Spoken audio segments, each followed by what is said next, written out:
Welcome to రావు గారి ఇల్లు. చూడండి, దొండకాయలతో చాలా సులువుగా, అంతకు మించి రుచికరంగా చేసిన వేపుడండి ఇది. అన్నంలోకే కాదండి, చపాతీ, రోటీల్లో కూడా చాలా బావుంటుంది. ఈ టేస్టీ రెసిపీ ఎలా చేయాలో చూద్దాం రండి. చూడండి, పావు కిలో దొండకాయలు ఇలా సన్నగా ముక్కలుగా కట్ చేసుకోవాలి. వీటిని ఓ 10 నిమిషాలు నీళ్ళలోనే వేసి ఉడికించి వాడి చేయాలి.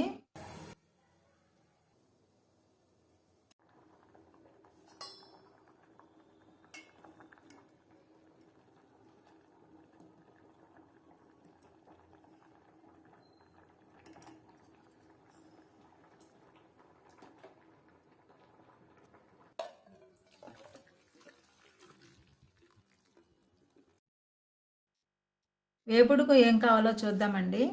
ఒక చిన్న ఉల్లిపాయ, 4 పచ్చిమిర్చి, పావు టీ స్పూన్ పసుపు, పావు టీ స్పూన్ కారం, రుచికి సరిపడా ఉప్పు తీసుకోవాలి. చూడండి, తాలింపు కోసం కచ్చా దంచుకున్న 6, 7 వెల్లుల్లి రెబ్బలు, పావు టీ స్పూన్ ఆవాలు, పావు టీ స్పూన్ జీలకర్ర, 2 ఎండుమిర్చి, 2 రెబ్బల కరివేపాకు తీసుకోవాలి. స్టవ్ వెలిగించి బాండీ పెట్టి 2 టేబుల్ స్పూన్లు నూనె వేయాలి. నూనె వేడెక్కాక ముందుగా తాలింపు వేసేయండి. మంట సిమ్‌లో ఉండాలి.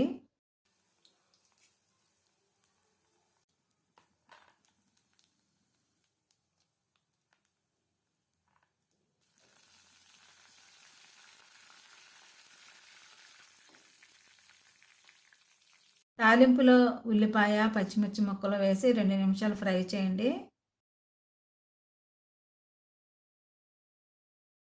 సాల్ట్ కూడా వేసేయాలి.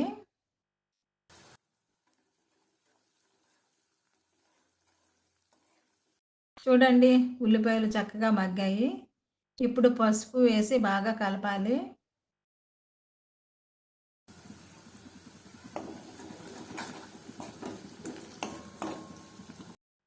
దొండకాయ ముక్కలు కూడా వేసి కలపండి.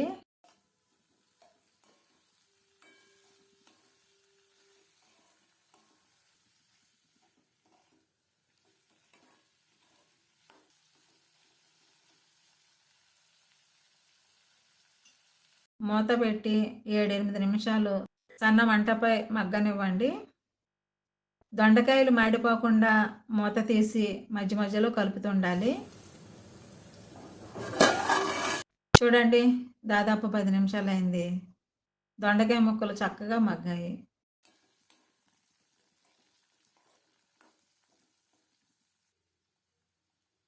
కారం కూడా కలపాలి.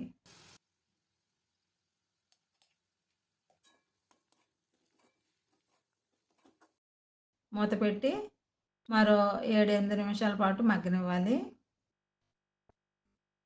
మంట మాత్రం పూర్తిగా సిమ్‌లోనే ఉండాలండి. దొండకాయలు మగ్గడానికి టైం పడుతుందండి. మూత పెట్టడం వల్ల ఆవిరికి చక్కగా ఉడికిపోతాయి. 7 నిమిషాలయిందండి. మన ఫ్రై ఎలా ఉందో చూద్దాం.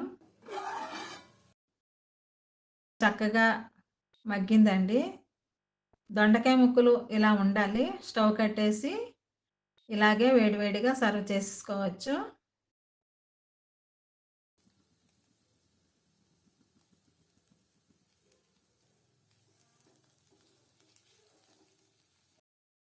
స్టవ్ కట్టేసిన తర్వాత వేపుడుపై మూత పెట్టొద్దండి. ఆవిరి నీరుగా మారి ఫ్రైలో పడిపోతుంది.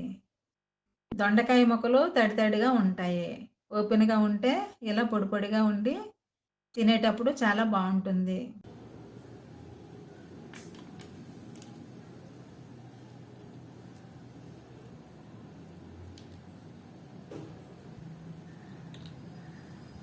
ఎలాంటి మసాలాలు లేకుండానే సన్నటి సెగపై చేసుకునే ఈ దొండకాయ వేపుడు అన్నంలోకి చాలా బావుంటుందండి.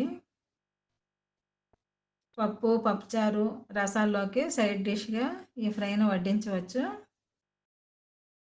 చపాతీ, రోటీ, పరాటాల్లో కూడా చక్కగా తినొచ్చండి. ఈ టేస్టీ, హెల్తీ రెసిపీని మీరు కూడా ట్రై చేయండి. ఎలా వచ్చిందో నాకు కామెంట్ చేయండి. ఈ వీడియోను లైక్ చేయండి, షేర్ చేయండి, వెంటనే సబ్స్క్రైబ్ చేసుకోండి. మరిన్ని మంచి రెసిపీస్ కోసం నా ఛానల్ రావు గారి ఇల్లు ఫాలో అవ్వండి. Thank you for watching my channel.